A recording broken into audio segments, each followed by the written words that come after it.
Muitas foram as estradas que nos trouxeram até aqui. Entre conquistas e ruínas, avanços e esquecimentos, somos hoje o entrelaçado vivo de incontáveis gerações que sonharam, temeram e contaram histórias.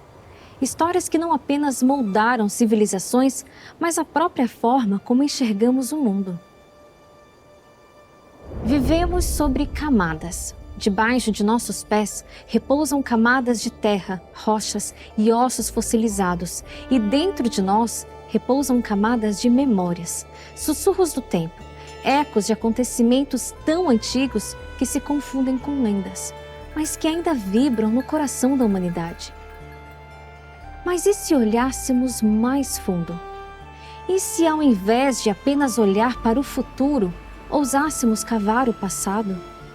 E se escutássemos com atenção as tradições, as pedras, os mapas antigos, os relatos dos povos, o que descobriríamos? Que verdades dormem sob o véu do esquecimento? A partir de agora, iniciamos uma nova jornada em busca das nossas origens. Vamos em busca de relatos e registros de um tempo em que a Terra silenciou. De um momento que os ventos mudaram, as fontes se romperam e o céu, outrora azul, se vestiu de escuridão. Um tempo em que águas jorraram de cima e de baixo, como se a própria criação chorasse consigo mesma. Um tempo de recomeço. Embarque conosco nesta busca por história, memória e verdade. Vamos juntos explorar os vestígios do dilúvio.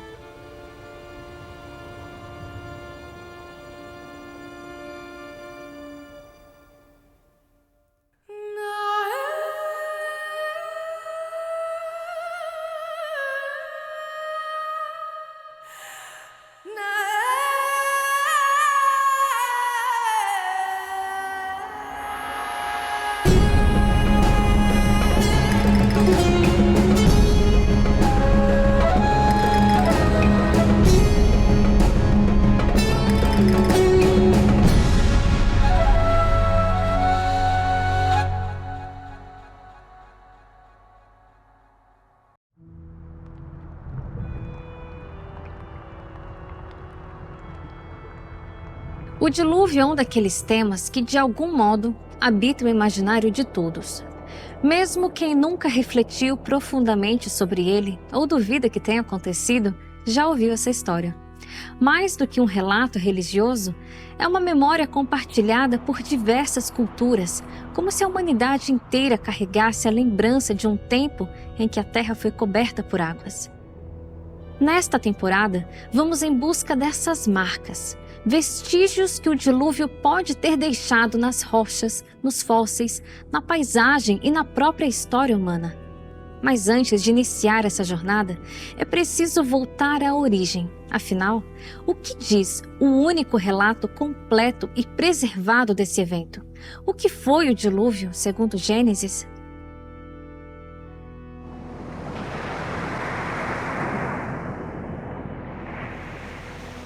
De acordo com a Bíblia, o dilúvio foi um evento único e universal. A gente sabe que ele é um evento único porque ele recebe um nome único, o que a palavra dilúvio em português representa, né? Ela acaba falando dilúvio foi um só. Mas ela não foi só uma enchente. Então, por exemplo, em inglês a palavra flood pode ser uma enchente ou pode ser o dilúvio. O hebraico, como o português, tem uma palavra especial só para isso, que é mabul. E é um evento catastrófico, universal e único.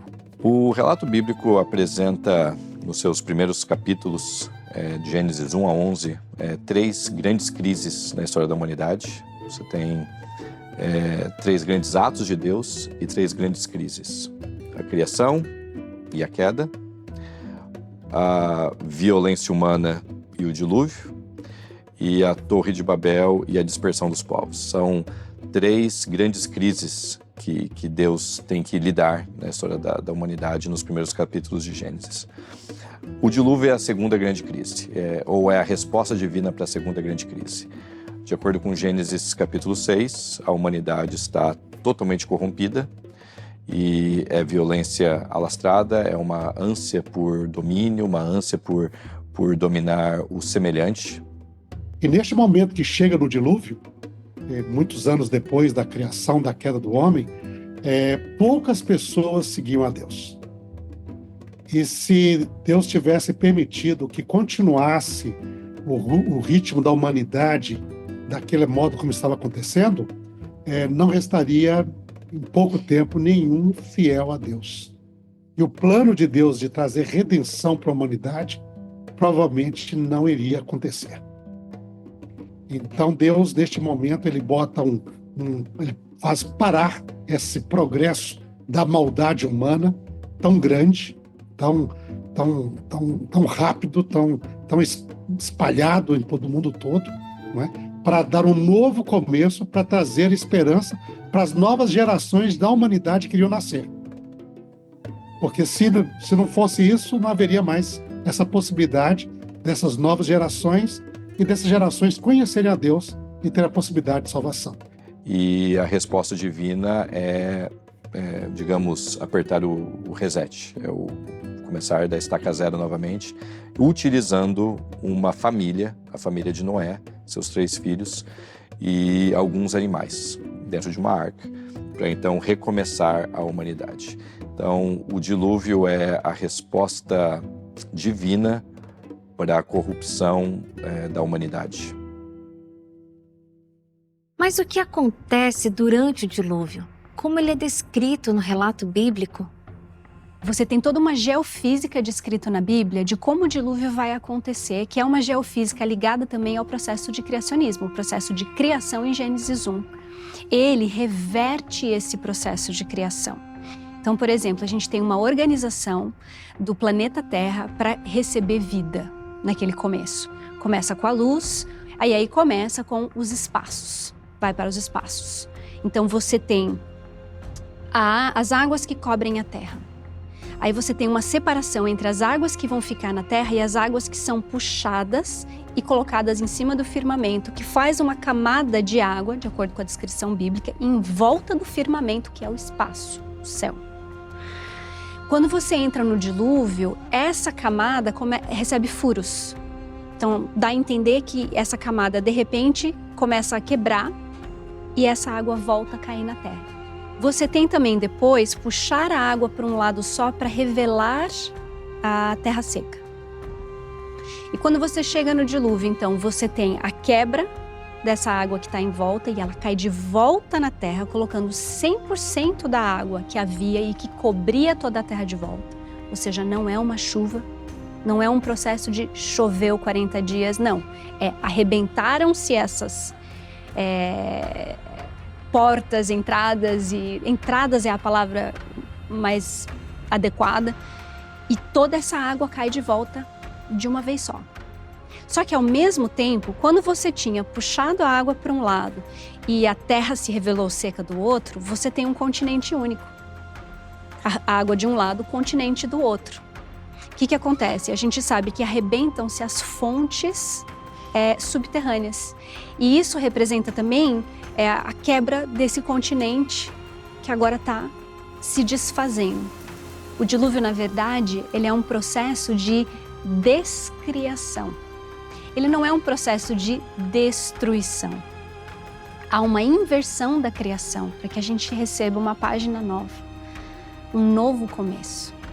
Porque o nosso começo estava indo tão mal, e isso é representado pela maldade no coração do homem, que a gente precisava de uma página em branco.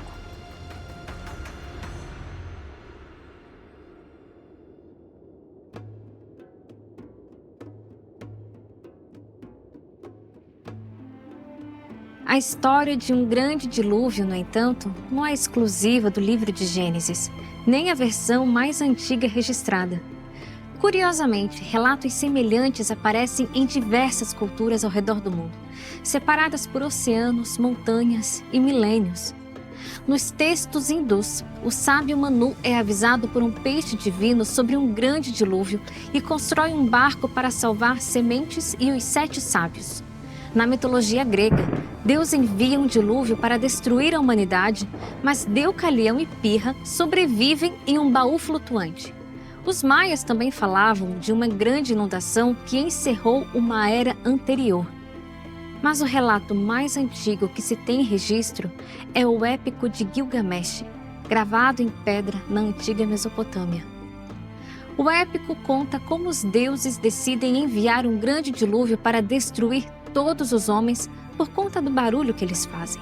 Mas o deus Ea ouve o plano e avisa Utnapishtim, o ensina a construir um grande barco para levar sua família, animais e sementes de plantas. Uma chuva muito forte cai durante 6 dias e 7 noites, e o relato descreve que o barulho da tormenta era como de um asno rando, e que os deuses temeram pela própria vida. O barco repousa no monte Nisir e Utnapishtim solta 3 aves para verificar se a terra secou, e após o retorno do corvo, desce e oferece um sacrifício.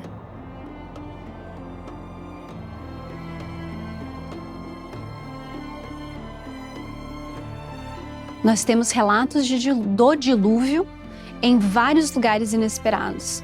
A China tem sinais de um dilúvio, ou de um relato de um dilúvio preservado na forma dos caracteres. A gente tem nas Américas também relatos similares. Você tem na Grécia um relato, que é exatamente como o relato bíblico também, com suas semelhanças e diferenças. E você tem os mesopotâmicos, que são os mais próximos. E aqui eu vou simplesmente citar o caso que, épico de Gilgamesh, por exemplo, existe um fragmento dele encontrado nas ruínas de Megido, em Israel. Ou seja, essa história era conhecida no período bíblico por pessoas que moravam em Israel. Então, assim, não era totalmente distante uma da outra, e eles tinham conhecimento daquela história ali. Aliás, como Gilgamesh era uma história tão conhecida no mundo antigo, você tem a influência dela em épicos gregos, Ilíada e Odisseia, tem influências, tem ecos de Gilgamesh ali. Escribas do Egito estudavam Gilgamesh, então, porque é uma história muito conhecida.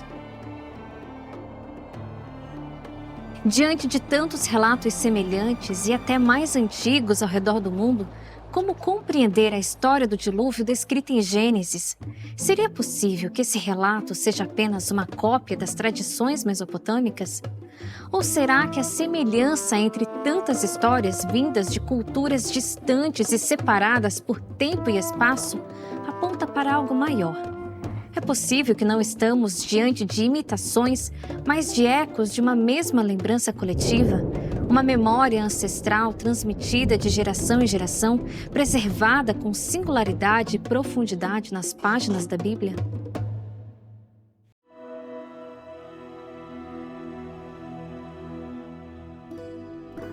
Memória coletiva é como um rio que corre silencioso sob os pés da humanidade. Ela não pertence a um indivíduo, mas vive nas histórias que contamos, nos rituais que repetimos e nas canções que embalam nossa infância. Cada povo carrega em si um baú de lembranças compartilhadas. São lembranças que atravessam gerações. É um fio invisível que costura o tempo. Mas o que é a memória? E como ela se forma? E será que apenas as semelhanças dos relatos são suficientes ao analisar tantos relatos do dilúvio? A gente determina essa memória coletiva baseado na informação, né?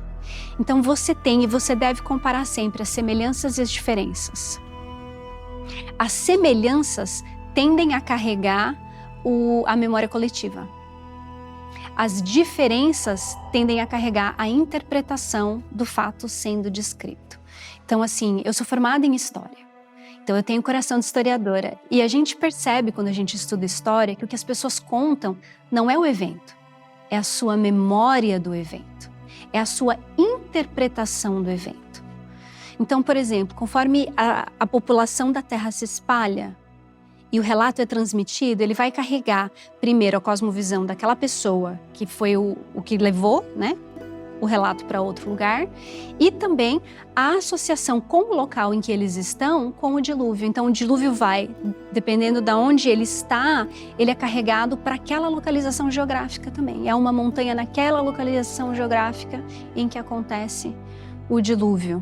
Então, as montanhas da Mesopotâmia é onde o dilúvio, onde a arca parou, por exemplo.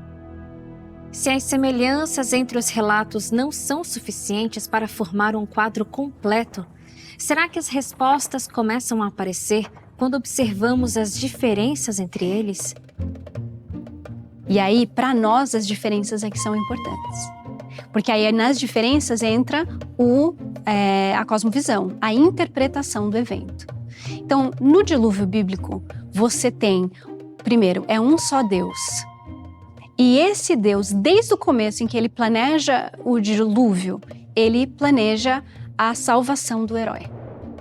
Por exemplo, você vai para o mito do dilúvio que está no meio de Babilônia, ele fala que os deuses decidiram destruir a humanidade porque a humanidade era muito barulhenta. Não deixava os deuses dormir, né? Então vamos destruir a humanidade por causa disso. Um motivo mais fútil, não um motivo moral, ético. Nessa perspectiva também, a salvação não está embutida no dilúvio. Ou seja, o dilúvio era um plano de destruição para os mesopotâmicos. Enquanto que no dilúvio bíblico, você tem Deus ativamente planejando a salvação e continuidade da raça humana. Outra diferença essencial é no fim da história. Então, quando tudo passa e no momento do sacrifício. Quando no dilúvio bíblico Noé sai da arca e oferece sacrifício, ele está oferecendo sacrifício em gratidão pelo que Deus fez por ele, pela salvação provida dentro do dilúvio. Então há um momento, esse momento de aliança entre Noé e Deus, em que Deus coloca o seu arco e Noé oferece a Deus o sacrifício. Então, esse oferecimento é essa conexão entre ser humano e Deus, e que Deus abençoa toda a terra e diz: nunca mais eu vou destruir dessa forma. E o objetivo é: nunca mais destruirei dessa forma até chegar ao fim. Agora Deus vai deixar o correr da história dar sequência. E essa bênção, a bênção também de serem fecundos e multiplicarem-se, é colocada sobre toda a humanidade. Quando você olha o dilúvio mesopotâmico, as diferenças, o caso do final é assim: o ser humano, quando sai da arca, ou às vezes até mesmo dentro da arca, oferece o sacrifício. E esse sacrifício é porque, quando os deuses descobriram que sobreviveu alguém, ficarão bravos. Então, é um sacrifício de apaziguamento. Eu preciso convencer esses deuses agora a não me matarem. Isso mostra aquilo que foi, infelizmente, outra parte da história da humanidade, é que depois do dilúvio, as pessoas vão se separar e, novamente, boa parte da humanidade vai se afastar de Deus e criar as suas histórias, e criar os seus mitos, e criar as suas ilusões, onde os deuses refletem o caráter moral deles. Não eles procuram refletir o caráter moral de Deus. Essa grande diferença na Bíblia. Na Bíblia, a humanidade ela é chamada a refletir o caráter ético, moral, de bondade, de amor, de decência, de justiça de Deus. Então você tem de imitar a Deus. Enquanto que nas religiões pagãs, nas outras demais religiões, os deuses refletem o caráter mau do ser humano. As paixões, as lutas, a luta de poder, as infidelidades, as invejas, os ciúmes, a sede de poder do próprio ser humano.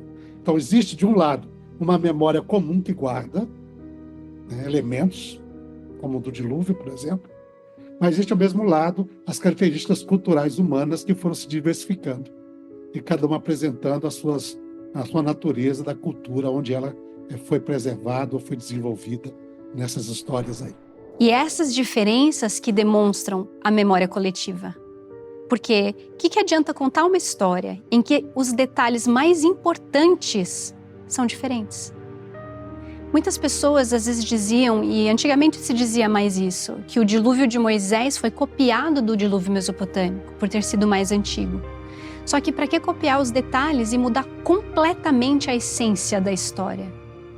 A memória coletiva faz mais sentido, em que os dois lembram o mesmo evento, mas de maneiras diferentes. E aí Deus pede que Moisés, ao escrever, a intenção ao escrever, é corrigir essa visão, para que a gente enxergue Deus como ele realmente é, aquele que colocou em ação o plano da redenção desde o começo da Terra. O relato do dilúvio é, ao mesmo tempo, antigo e surpreendentemente atual. Ele atravessou séculos, civilizações e línguas e ainda permanece vivo. Nesta nova temporada do Origens, você embarca com a gente em uma jornada de descobertas pelas marcas que esse evento catastrófico deixou no mundo.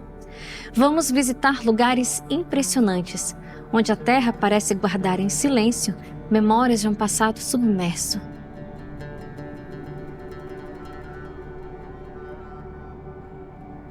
Estamos olhando para sedimentos depositados pela água. Em outras palavras, isso é terra, lama, é material que foi trazido pela água. Se você observar bem, é muita água, certo? Estamos falando de milhares de metros de rochas sedimentares depositadas pela ação da água. E, claro, estamos falando de um dilúvio. Não de qualquer dilúvio, mas o dilúvio descrito na Bíblia, em Gênesis 6, 7 e 8. O que estamos vendo é o resultado desse dilúvio. Estamos vendo essas camadas de rocha que foram trazidas, depositadas e deixadas aqui. Agora, o que vemos aqui não está presente apenas no Grand Canyon. Essas camadas de rocha são encontradas em muitos outros lugares. Na verdade, a maior parte do mundo está coberta pelo mesmo tipo de camadas rochosas. Mas, por acaso, temos um canyon que foi escavado através dessas camadas. E isso permite ver toda essa beleza e todas essas diferentes camadas. E eu acho isso muito interessante. Vamos conversar com especialistas de diversas áreas do conhecimento em busca de sinais de que, em algum momento, a Terra esteve de fato submersa. Afinal, se a história do dilúvio foi preservada na memória de tantos povos, será que também ficou gravada no solo, nas rochas, nos fósseis? Estamos olhando para uma amostra de arenito coconino sob o microscópio. É possível ver as camadas aqui. E uma das coisas que notei imediatamente foi o quão afiadas e angulares são essas partículas. Se fosse um ambiente desértico, todos esses grãos deveriam ser bem arredondados. Mas você pode ver que são bem angulares. Isso se parece mais com o tipo de areia que você encontraria na praia. O interessante é que eles chegaram à conclusão de que o coconino era um depósito desértico antes mesmo de analisarem a areia no microscópio. Assim, todo mundo presumia que a areia seria bem ordenada e bem arredondada, só porque era um depósito no deserto. Mas, quando olhamos no microscópio, surpresa, surpresa.